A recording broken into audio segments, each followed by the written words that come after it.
So as the person sitting up here, I'm about to introduce this next bit and put us all on the spot, which is this topic should be called how to become okay with discomfort. And seeing how we're up here, I guess we're all experiencing some discomfort. So, I'd kind of like to really open it to everyone here or online if they can connect in to ask questions to start a conversation, or we'll start to go there.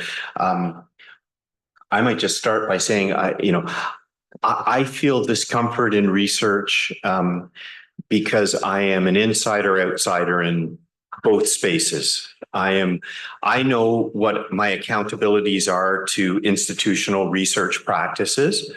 And I often, wonder who's listening online. Oh, well. Good. Career goodbye. I have to violate some university or institutional research rules, or I am completely ineffective at doing anything worthwhile in the communities I work with. So it's always this tension of if you're being true to communities, accountabilities, you're sometimes in conflict with institutional accountabilities. If you're being true to your university or your institutional conflicts or accountabilities, you're sometimes in conflict with your community accountabilities. And that's a challenging space to navigate at times because you're finding things that are in tension with one another with often no easy answers. I don't know. Others experience that? Sorry. Yeah. Oh, sorry, go ahead. I thought.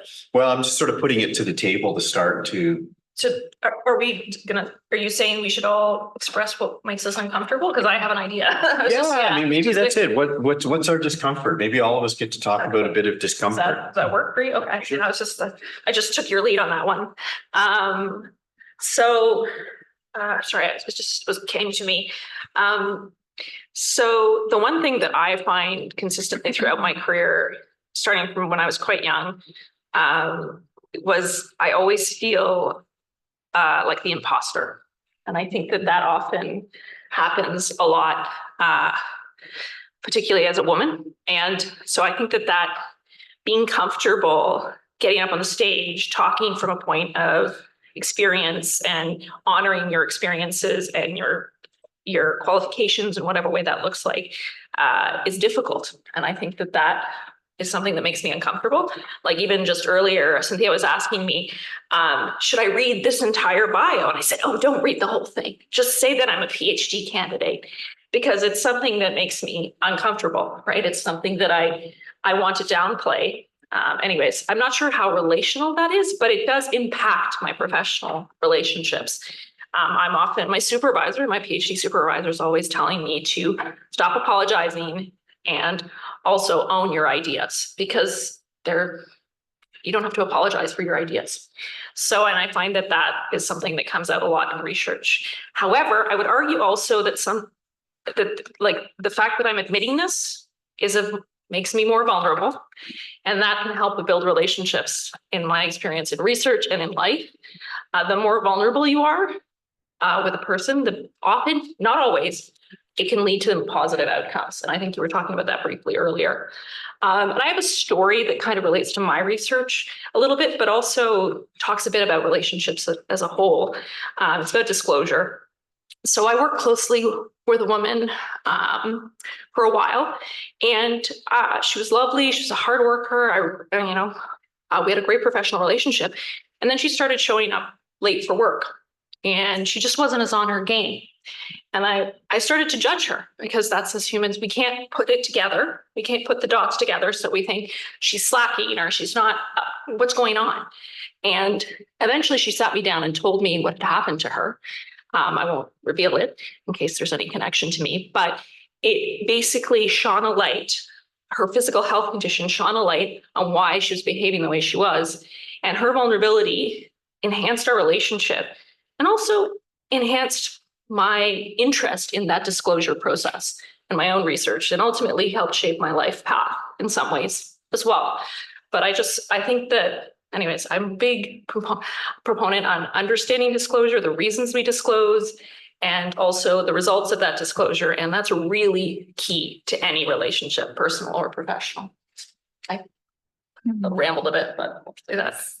So I was going to say something else, but now that you said that, I was thinking of, this notion of being vulnerable and vulnerability and sharing. And it's always it's a challenge to know how much to share, because there's also like considering you don't want to also traumatize the people that you're working with.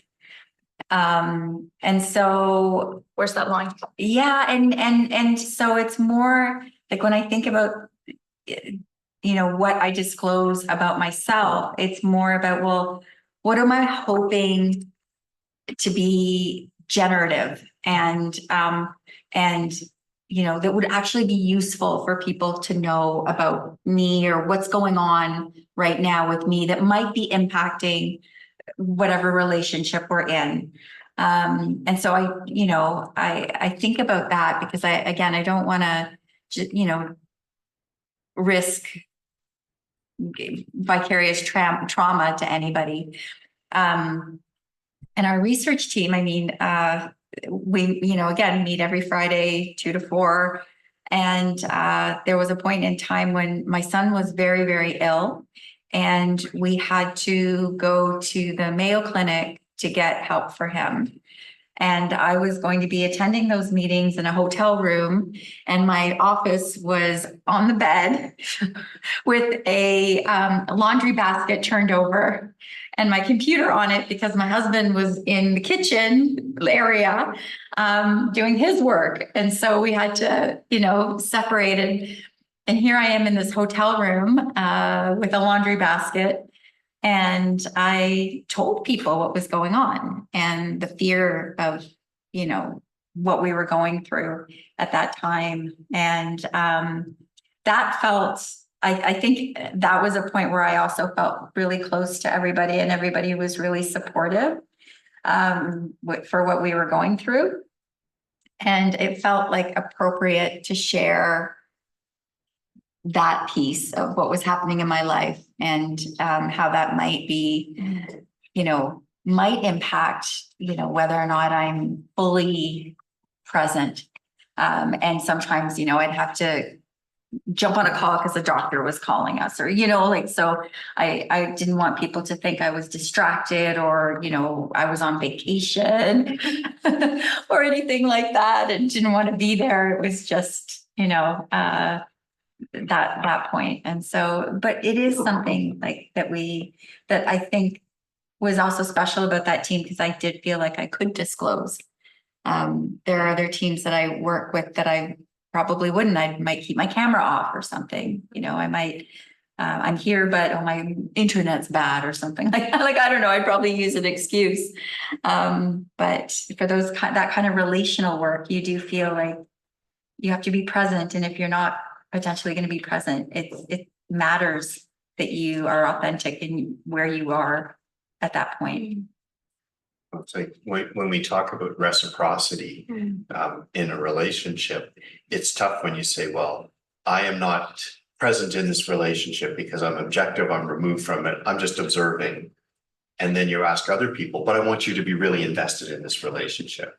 And there's a disconnect there.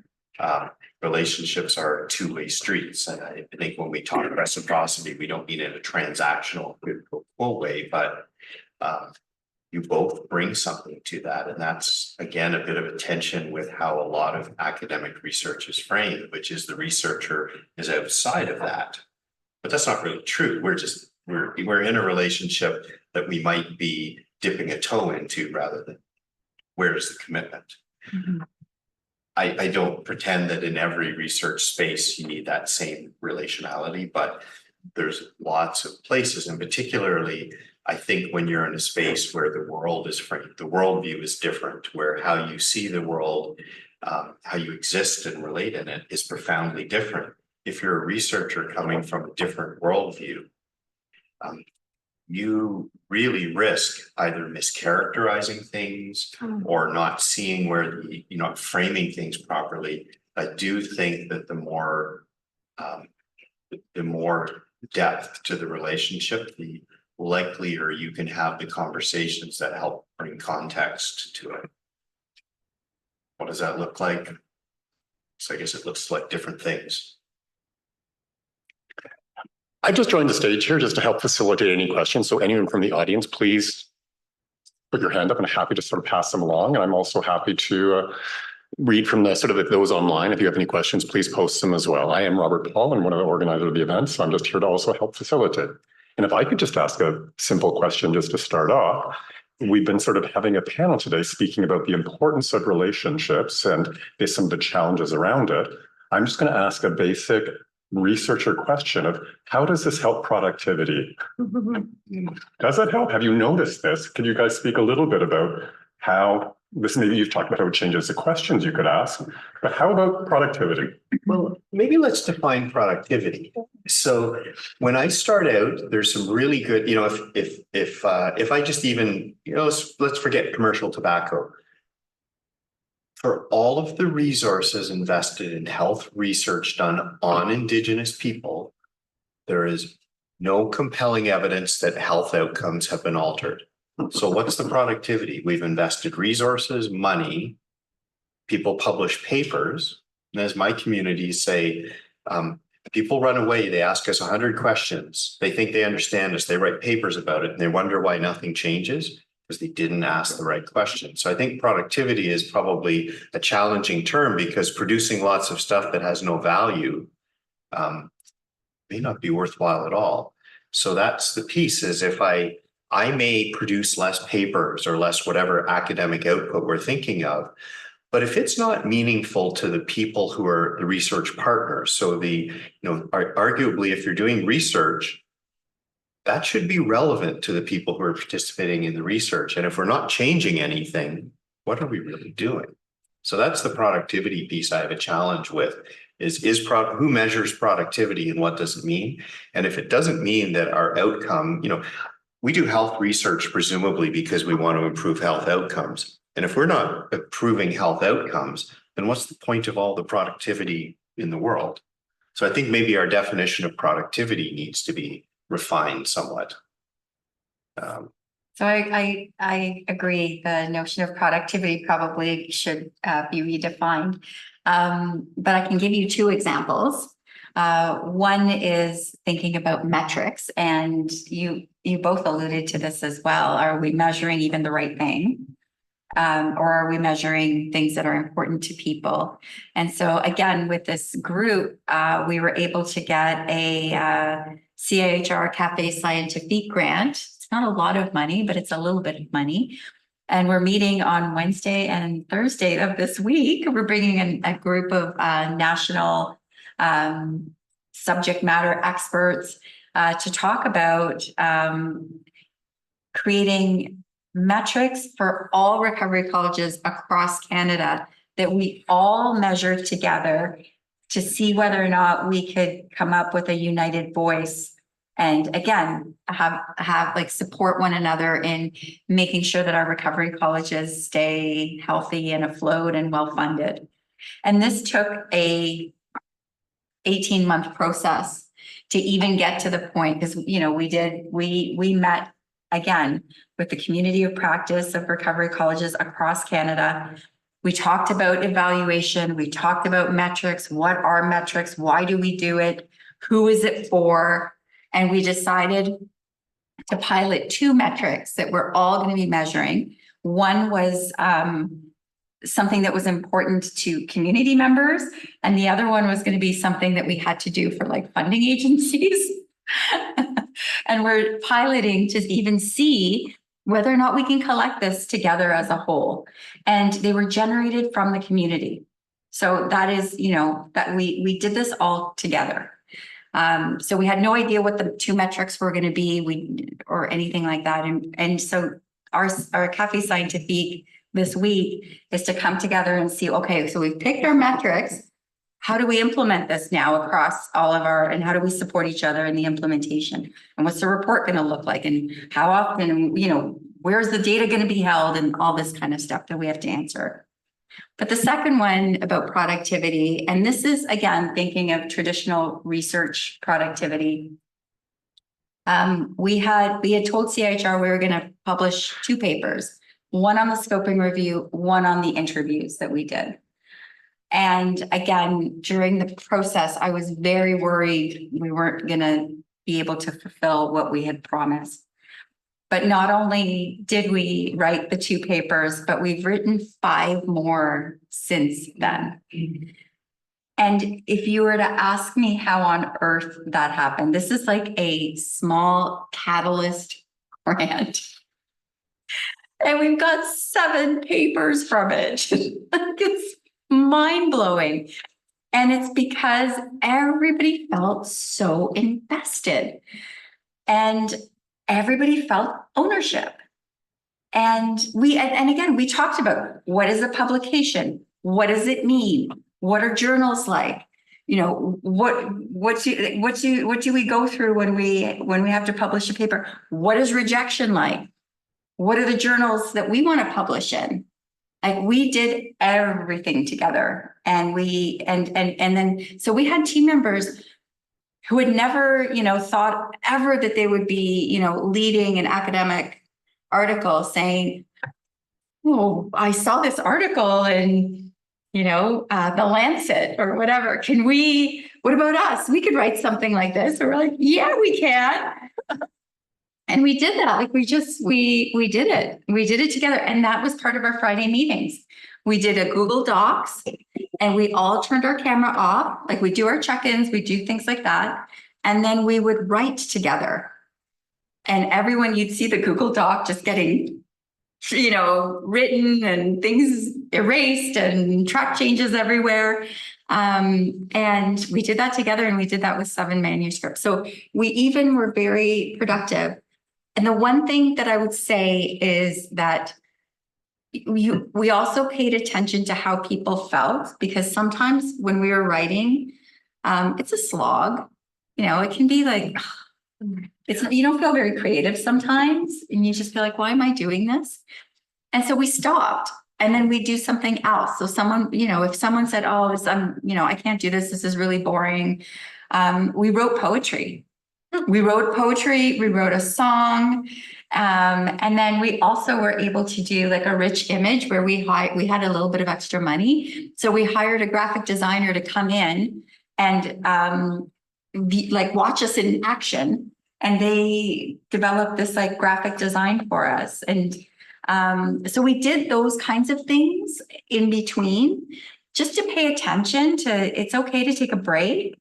It's not going to mean things are going to end. You're not going to get things done. You're not going to be productive in a traditional sense. But that also really, like, again, paying attention to your soul and your spirit.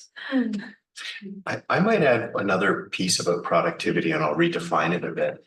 One of the knocks in, certainly my community partners all said that one of the challenges is research projects come and go. And when the money dries up, what's left over? And too often communities go, yeah, the money supported someone but then afterwards there was no legacy. There was no value that continued on. So that can look like a lot of things, and you have to be really intentional about it. But we saw things like, if you were intentional about having a legacy, sometimes there were tools created for community that, after a project ends, you see years later live on because the resource was tailored to community. It was valuable. It continued. One of the things I see as productivity is when communities say, okay, the research has come to an end, but we don't need money. We got money. We want a skill. There's a skill we're missing. Can you support us in bringing, or even in the course of a research project, bringing that skill that the community says, this is important for us to acquire this skill, whatever it may be. Can you ensure that in the course of the research program, we acquire this skill? That's productivity to me. It's not papers or academic productivity, but to communities, legacy, skill acquiring skills. is vitally important. So in the space of, just as an aside, in the space of a commercial tobacco harm reduction program, I can tell you one metric we never, ever use, which is, did anyone quit smoking, or did we stop anyone from starting smoking? Because they're irrelevant in Indigenous community spaces. It's the wrong conversation. If you use that metric, you will never get anywhere. It's the wrong metric. But it's what we want to bring to it is, did anyone quit? Did anyone start? And you're like, you framed it all wrong. That's not. So productivity has many meanings, and I'm always attentive to being careful about what we define productivity as. A question from the audience? Set up the light for the people on the online. This is a pragmatic question building off of productivity. I'm new to clinical research, and I've noticed that very often, like across the board, compensation comes in the form of like a $10 Amazon gift card, regardless of the contribution being made. When we're designing co-created projects, which seems that should be the basic framework, how do we justify the compensation piece, and where should we be looking for additional funding to make that happen when necessary? And also like general comments on this, because it's a big question mark for me. I mean, you want me to go? Yeah. I mean, this is a huge, is so important. This is such a huge question because compensation is vital. I mean, there's different, so it's also nuanced because you don't want someone to feel like you're paying them, you're gathering information from them, and then you're like, here you go, thank you, and we can do whatever we want with this information now. It's almost like a payoff. So compensation can be used in nefarious ways. And you don't want that to happen. But I think what you're talking about is valuing people for their time. And so thankfully, many organizations now also have policies about paying people with lived experience for their expertise on grants. So at CAMH, it's not a lot of money, and we're looking to raise it, but it's a $30 an hour, on like $30 an hour that you pay people, and we're trying to get it to 40. So building it into your grant is something that is essential. I don't know many organizations that have like a pool of funding for this kind of work. And oftentimes the kind of grants that we get, like qualitative or education, they're also small. And so it is a constant challenge to find funding to pay people for their time.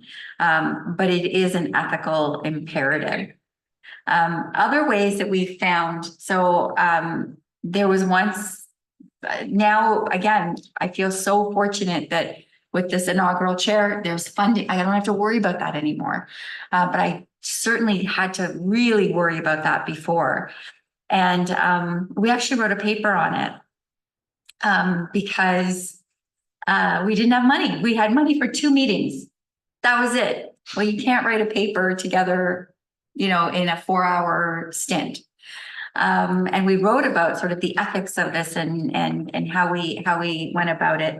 And sometimes there are different ways, like, again, learning a skill. So if you can mentor somebody, if you can in any way, or, help them get access to training and things like that. So there are ways that you can, that are mutually beneficial. So there are certain ways that you can do that. But again, it's a conversation between sort of everybody, but that's been our experience. And we certainly help people write grants, but I'm going to go down a little path. Gemma's going to cringe, but it's my weird comment. So we're talking also about doing research with communities who may be vulnerable. And when you look at who participates in a lot of research, they're very homogeneous. and the notion of weird populations, white, educated, industrialized, democratic, rich. So if I'm asking someone to, participate in a clinical trial or something of that nature, there's a cost to people to do that. Every time you have to, get childcare or elder care or pay parking or leave work an hour early. The average cost in Canada, this is a little different, but the average cost for someone to attend a physician appointment is $90. You say, oh, HIP covers the fee. Yeah, but what about my transportation, my parking, my lost wages, my childcare? When you factor all those things in, attending a doctor's appointment costs you on average $90. I don't know what Toronto is. That's the average across Canada. Excuse me. So research has also some costs to people. And if you're not able to recognize that and respect it, even beyond the I'm asking for your expertise, you start to exclude groups of people from having their voice heard in research, and you get a select set of voices. And that's a challenge in lots of research is if we don't value people's time and knowledge and what they're sharing, we get a very narrow group of people participating in research. And that's a challenge we're seeing more and more where we go, wow, why does this not work? Oh, because when it was done in a clinical trial, every single person who was in the trial was white. And we go, oh, that's why it doesn't translate outside of that. So we have to be attentive to those things. And we don't because we have very little budget to recognize that. I think we had a question in the audience. Yes, thank you so much for the discussion so far. One of the comments you made in the beginning was how to become okay with discomfort. I thought that was really good. And I don't know who said it, but the whole idea of that insider-outsider dichotomy and negotiating it. One of the ways that I navigate it, and I'd love to hear about your perspectives on it as a panel, is how do you bring your own values and purposes? You've been answering that the whole time as the means of deciding how you navigate those tensions. Because I think the underpinning values, and we see that in the medicine wheel, et cetera. And I'd like to hear a little bit more about how you navigate that when you make the world a better place.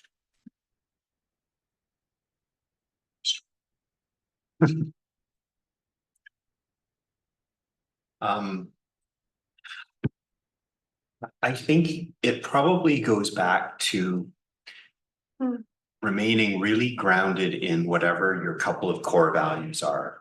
And I think if you are attentive to those core values, they can help you through the different circumstances that arise. There's lots that are tensions that aren't clear. I wish the world was easy and black and white, it just isn't. So I think it's important to have a good grasp of what your values as a human being are, and then you can bring them to how do you navigate these tensions. It is discomfort. It's but I think we want to embrace an element of discomfort. I don't mean unpleasant discomfort where you're on fire, but you're only learning when you're in a space of discomfort. If you're sitting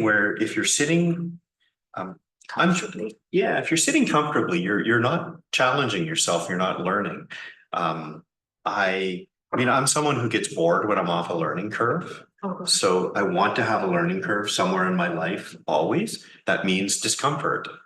But I do think it is about becoming okay with discomfort. Means I'm learning, I'm considering things differently. If I'm really comfortable, I'm in a safe place, I'm not growing.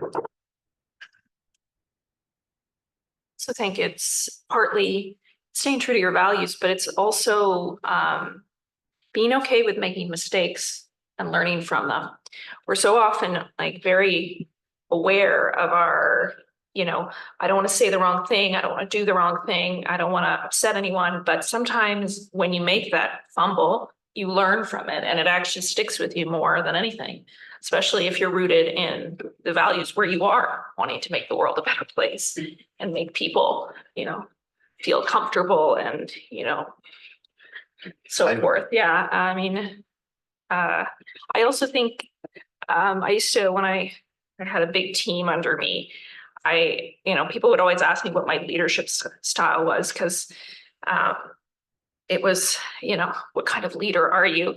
And I found it very difficult to answer that question. And I think at the end of the day, the best way to answer it is do as live your values. If you are acting every day in that way, you're treating everyone with respect, from, the person who's filing your papers to the person writing the paper with you, then it'll come out in your work. I think that's a very broad way of addressing your question, but I think choosing to live them every day and in your interactions from the professional to the personal, it comes out. Yeah. Maybe I'll tell a different context. I'm going to tell the Toronto General story. So I'm a surgeon, and when we used to do M&M rounds at Toronto General, as a resident, we referred to them as ABC rounds, attack, blame, and criticize. So it was true. That was how we viewed them. So everyone was afraid to actually disclose where things didn't go quite right. So they actually were quite limited as a learning opportunity, because you were afraid you only wanted to bring, look at me, everything went well. Creating a space where you actually, create safety to disclose where things didn't work so well, and you can learn from that, is profoundly liberating. It takes people intentionally doing that, going, I'm going to show where, wow, I turned left. In the future, I'll learn I should have turned right here. But that is intentional. I don't think that happens by mistake. I think you have to create that space. And that's, again, there's an element of discomfort with it. But getting over that discomfort actually allows you to further a conversation in a constructive way. Otherwise, you create this space where everyone is afraid to show things that didn't work quite right. And hence you don't really evolve at all. I don't know if there's time to add anything else. Go ahead.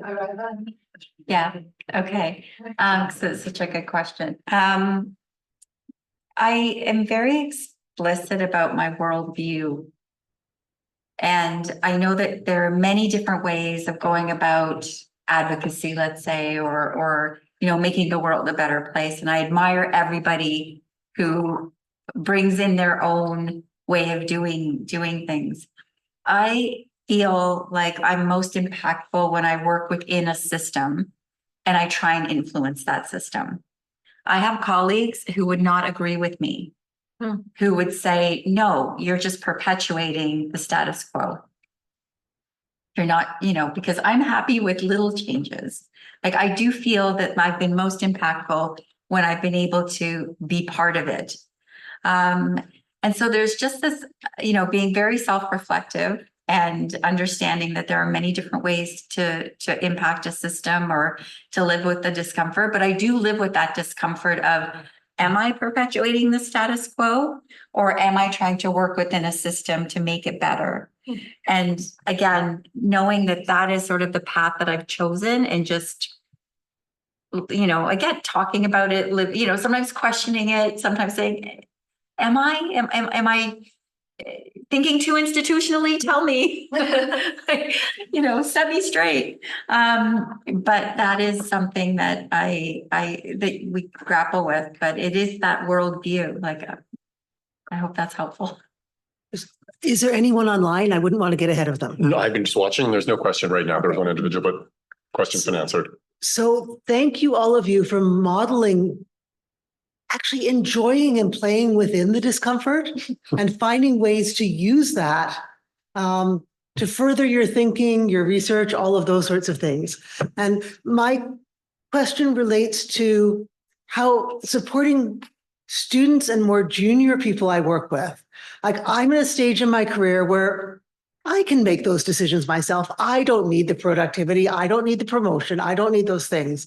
But Mike, when you talked about being told, do participatory research after your PhD, there are things that our junior colleagues, our learners, need to do to have success. And how do we help them see the joyful, the redefined productive space that this allows us to live in, while not jeopardizing their early training and career? And one example I think of is I think 18 of us wrote a paper based on people from all around the world looking at, a phenomenon in medical education. And we agreed as a group that it would be alphabetical. There were a couple of more junior people as part of that who did most of the work. And so wanting to make sure that like in that situation, they had a way to be recognized. So are there things that we should be doing, those of us who are teaching, are helping people move into these academic spaces, that will help them get to the places we all find exciting? Clearly we are gathered here because we like that kind of work, and not hold them back from some of the very basic things we know. You got to get the PhD. You've got to do these things. You have to have some papers. So where is that balance in all of that? And do you have, ideas on how we as a community who like to think about this might be able to think of ways, think ways to go forward with it? Can I answer? I'm gonna answer this. I love your question because I may look a little older, but I'm early career in terms of my research career. I just started my PhD 4 or 5 years ago. And before that, I was in community and I did research in community, but it wasn't, academic, university-based research. Anyways, so I've heard this question before as well. So I am affiliated with the Institute for Work and Health, and every year they do a scientific advisory committee, and all of the research that the Institute has done over the years presented to this international panel of people who have specialized in health, work and health. And they basically, go back and forth and discuss the benefits, the drawbacks, what they've done well, what they haven't done well, in order to enhance the research agenda. And what I found, which is interesting at the Institute for Work and Health, is there's a lot of early researchers that are given the opportunity to showcase their research. They are trusted to showcase their research in front of these very, esteemed colleagues in terms of they're world renowned for the work that they do. And they're basically given that platform. And another aspect so the reason I'm using this as an example is because I think I was given a lot of opportunities through being affiliated with the Institute for Work and Health, and the fact that my supervisor is the senior scientist on staff, or the director. Oh my God, I'm sorry if you're listening. Anyways, and the other thing that they do is at the Institute is they have an early career researcher group, and we meet monthly or quarterly, every 6 to 8 weeks. And we talk about anything from how we manage our mental health in this early stage of our career to how do we apply for grants? What does that look like? And all of these things that the Institute provides have created all these different opportunities for me to meet people at late stage of their career, early career, people doing qualitative work, people doing quantitative work, people looking at occupational health, people looking at disability in the workplace. And so I think, to answer your question more succinctly, hopefully, is I think to be very pragmatic about it. We want to meet people.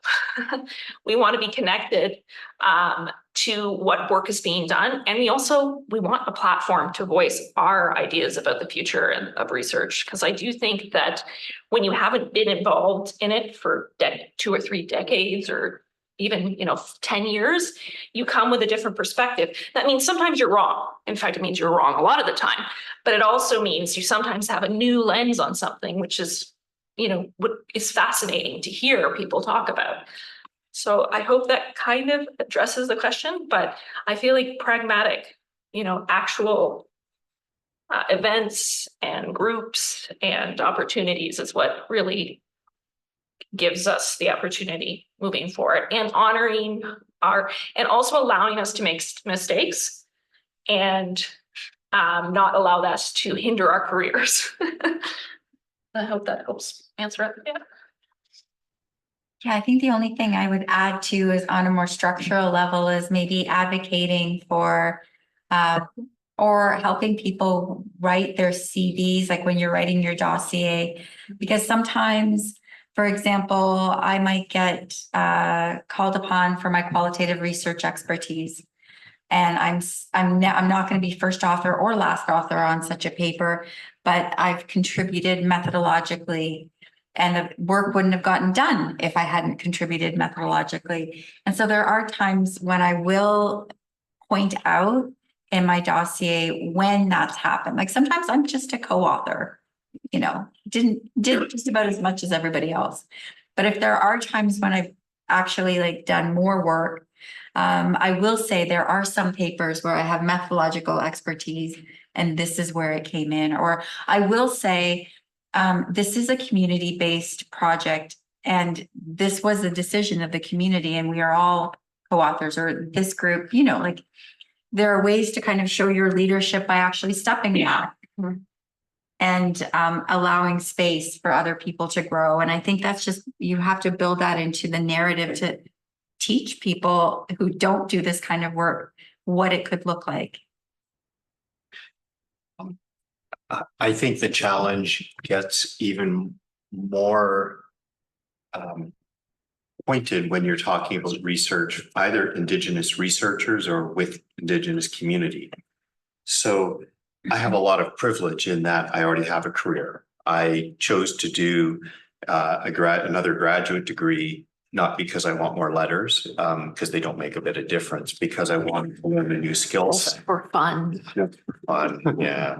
Because I wanted to learn a new skill set. And very quickly, I had to make a decision, which was if I truly wanted to learn how to do research differently than I'd been previously taught, I was going to decide that I was not going to, I didn't need it to make my career to pay, bills. So I could say, I will let community determine what is the length of time to reach something valuable.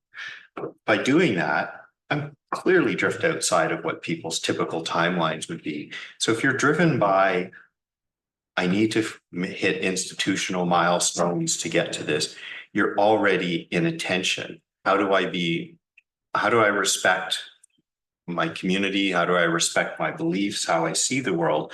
So you either push Indigenous people to leave some of their values behind, to do research that we don't feel good about, or you don't finish your degree because you hit some, and there's a surprisingly high rate of it, particularly amongst Indigenous men who get into graduate programs and don't finish. Women seem to be better at it. But part of it becomes, I'm now in this conflict point. Do I give up my values? How do I? And maybe we need to change what defines a successful completion of a graduate degree. Maybe to your point, I don't need to have 3 papers, but I could have been part of a methodologic, continuum. I could have contributed in different ways. I think the metrics of what success means in a graduate degree, eventually, if you're doing Indigenous research, forces you into a square peg won't fit in a round hole challenge. So where do you give? Do you give on your values? Do you give on, or do you give up on the completing the degree because that's what people tend to describe. They get to a point where they go, I can't make these two things fit together.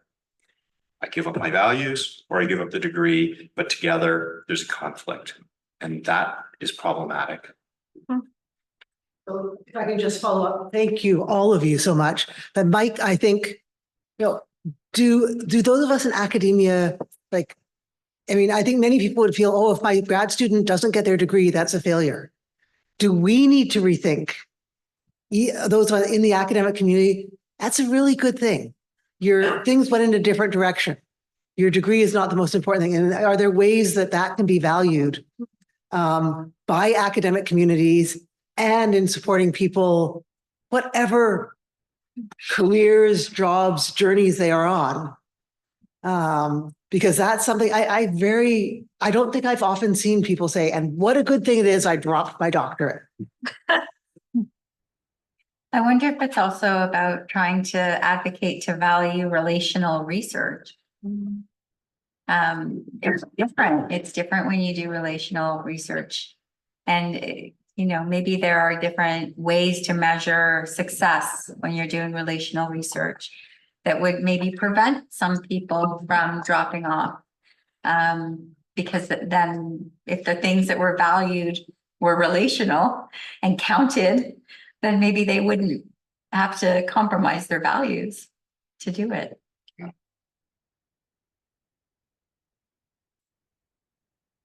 Question? Comment? Hello. Hello. Less of a comment or less of a question, more of a comment. Having been on the other side of living in a remote community, developing an environmental program with universities and organizations from cities far away, this is kind of a jarring experience. But in terms of how Indigenous organizations and communities view it, it is kind of just like invaders coming out asking for information, because it's coming from a long history of like universities, charities, banks, Western organizations coming in, getting whatever information they need, and then leaving the Indigenous people without any proper tools to utilize what research or data was left to them. My community's model was to only work with master's students, as well as like universities or programs who would amend their programs or like their thesis towards working on a long-term goal, like the full 2, maybe 3 years even. And that's because that's usually how long it took in order to engage with them appropriately, because tackling things relationally as well as holistic takes that amount of time, because you're dealing with the community of people who the household income could be anywhere from $60 to $80 a month. And so you're dealing with people who are on social supports, as well as like managing household income. And a lot of the times these communities are not really good citizens, in the sense that they don't really think of tomorrow. They're thinking of right now, which is food for right now, clothing for right now, getting their kids to school, childcare, taking care of their elders. And so a lot of the time they're only thinking about their day to day, because that's pretty much how the grind goes. It's also impossible to schedule any kind of meeting or program 3 months into the first, or 3 weeks after the first thaw, as well as 3 weeks before the first frost in winter, because those are like the highlighted times where the fish are running, as well as like where animals are in must, or when animals are coming back from the thaw. So we identified working with universities, as well as like who understood that you needed more long-term programming in order to engage with these communities more faithfully, as well as having to offset by working odd hours, because a lot of the times these people are working job to maintain their household as well as their well-being. So that means a lot of your programming as well as work is happening 5 p.m. to 11 p.m. working with people. And if that happened during the day, then you're having luncheons, because compensation doesn't necessarily mean that you're paying people or you even have to give them gift cards. Compensation could mean that you're offsetting their meal costs for one meal, which is leagues and bounds way more worthwhile, especially in a remote community, by providing them like meals, or at least like stipends to people in the community to provide a more holistic meal. That way, you're both working towards building a holistic relationship with this community, as well as like spending time and sitting down with them.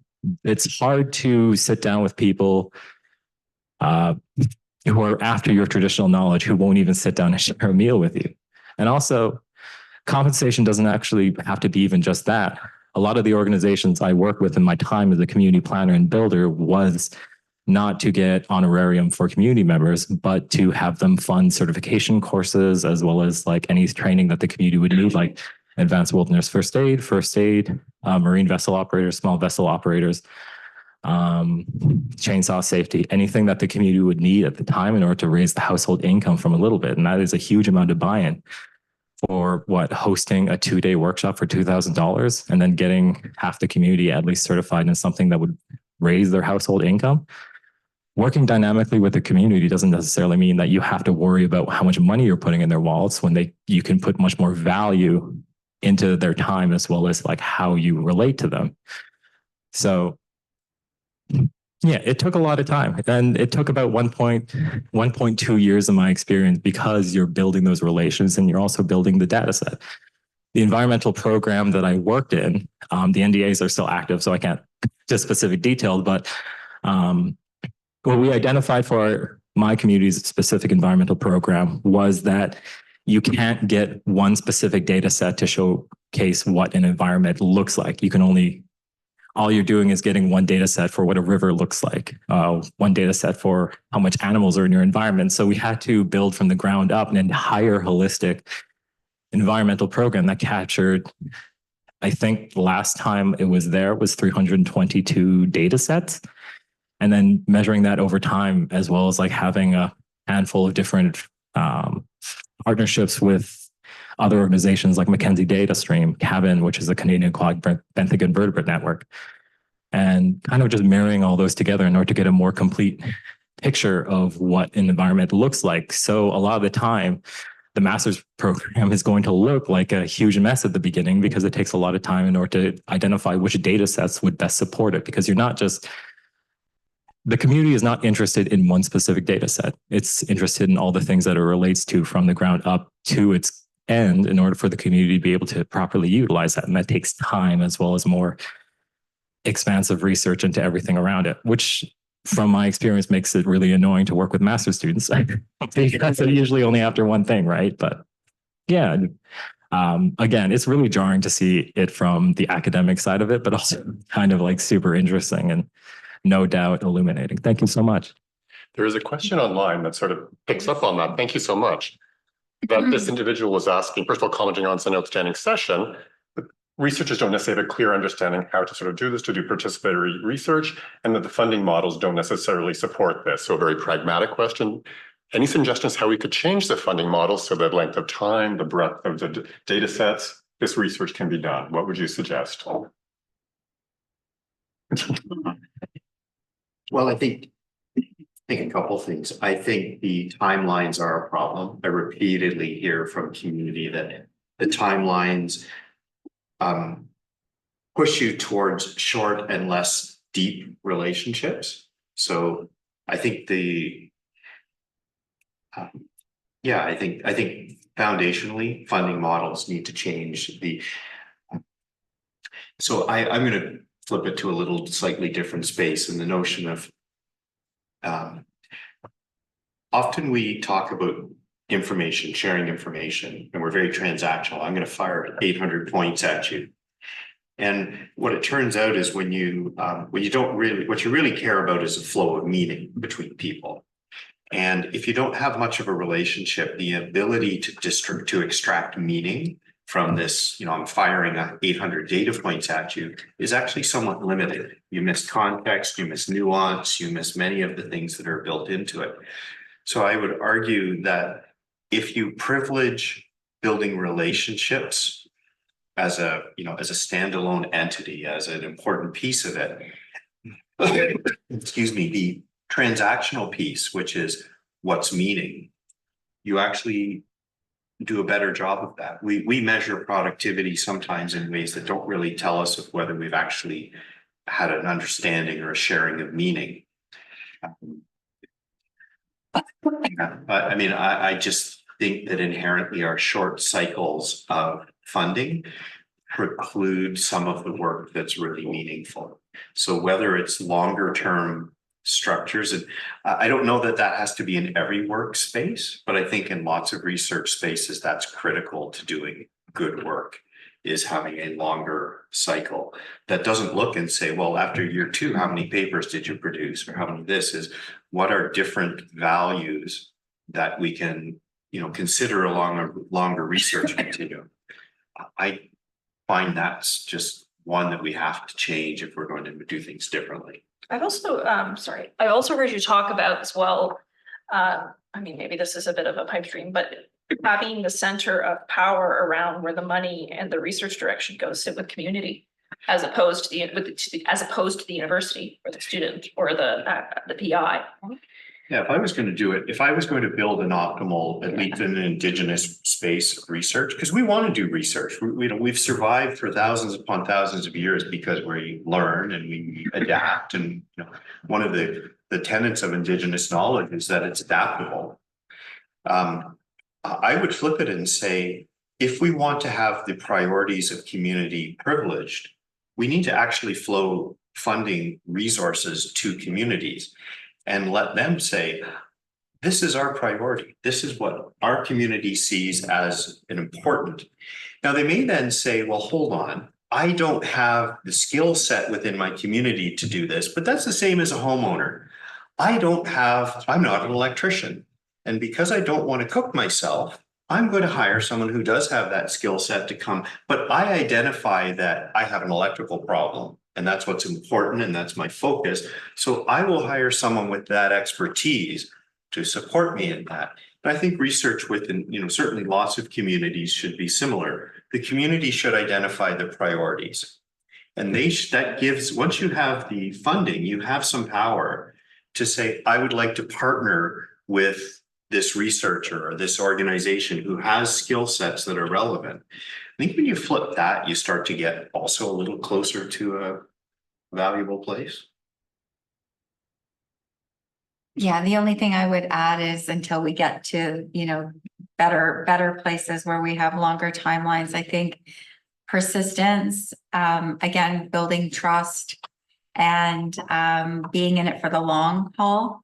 So you might need to, I guess my thing is now that we have had success with CIHR, I think it's easier to go back to them and say, look, look at what we've done. And it's because we had more time. And we have actually gone back to them and said this. If you gave us more time, you get more for what you've provided. And so please consider this type of research and please consider different timelines. So that's where we're at right now. We're hoping that our success will help push change. I'm aware of the time as we come to the end of the day, but we had one final closing reflections. We were going to ask one of the participants and the attendees to come up to me to give final reflections. Marisol Campos Navarrete is a PhD sort of candidate who studies in Indigenous, which works with Indigenous women and enterprises in Mexico. And if you could give your final thoughts on what maybe you have observed in the day or heard from today. Thank you very much. Thank you. Well, it's 4:02, so I really don't want to take a lot of time. Thank you so much for sharing your thoughts in this topic. I've been working with Indigenous communities 25 years now. I'm from Mexico, and my community is in the southeast of Mexico, in Oaxaca. I come from a family of New Savvy people. And as an immigrant here, doing research in Indigenous health, I recognize that there is there are two different sort of approaches or mentalities. There is a settler mentality and sort of the immigrant mentality, and the immigrants. And I wanted to ask this as a question, but we run out of time. People who are new to Canada, that we want to engage with Indigenous communities here, there is this different approach that we have. We have that sensibility in terms of how does it look like to actually open yourself. And I like that you use the word disclosure. I am a big fan of communication, and I do communication for social change in my PhD studies. I did PhD in Indigenous studies here in Canada. And language communication was a key factor in terms of how you approach these topics. And well, disclosure comes from Latin word close, which refers to being closed. So disclosure, being open to, it's a great metaphor for what we just witnessed here. So I did take 3 pages of notes that I wanted to use. I just wanted to say that doing this kind of research requires you to open yourself. And as you say, not only being in that discomfort, but also become vulnerable. Because when you do research in this approach, you also transform yourself, you get affected. And then you share it with the people you love and your family, the people you love, your friends get affected also by it. So as a final reflection, I wanted to ask a final question, which is, in which way personally, emotionally, physically, mentally, spiritually, doing research in this way has changed your life, each of your lives? Oh yeah, profoundly. I mean, it's profoundly different. I feel so lucky to be working with the groups, the teams that I'm working with. I've been able to see all of these different ways of looking at things, and it's profoundly changed. I mean, I can't even Like, there isn't that one thing, but it's literally changed who I am as a person in every way. Follow that one up. Oh my, can you go? Oh, come back to me. You know, I actually think about, we talked about gaze a bit, and I have become, I'm an Indigenous person, but I was trained first in a Western model. I was trained in a medical model and a scientific model. And I think one of the things I have the most challenge with, but research has actually in this space opened a door, is that feeling conflicted between living in two worlds. I live in two worlds that don't talk to each other very well, don't understand each other. And shifting your gaze is kind of a really challenging thing to do. And to sometimes be attentive to, you know, what hat am I wearing? Where am I sitting? Or where they're in conflict? And yeah, that's a really interesting space to try to navigate and to realize that if I'm too much in one space, people look at me and say, you're too much in that, you know, you're you're always a little wrong. So it's that sort of interesting space of how do I be attentive to what gaze I'm bringing to different things? And is it the right gaze, or am I bringing gazes that I'm predisposed to that are constructed around me? So I think that's a piece I find more and more as being attentive to gaze. How am I looking at this? What lens am I looking at this through?